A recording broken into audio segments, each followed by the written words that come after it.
তুই কোনে যাচ্ছিস? মাথায় ডিম আছে, আঠে যাচ্ছি ডিম বেচতি। তুই দেখ বলদ, তুই ডিম বেশি ভারইনি।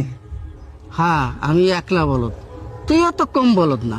আচ্ছা, কদি আমার মাথায় কি আছে যদি কতি পারিস ওখান তো তোর দুটি ডিম দেবো। একটু সহজ করে দে। ও, সহজ করে দেবো। আমার মাথায় যা আছে তার রং সাদা, আর ওই ভিতরের কুসুম হলুদ হতে পারে, আবার দুই একটা লাল হতে পারে। আর কব না করলে তুই বুঝিয়ে ফেলাই দিবি নি। লেবু লেবু। হয় নাই, কইছি না তুই একটা বলদ। আমার মাথায় ডিম। ইস রে, আমি একবার ভাবছিলাম তোর মাথায় ডিম।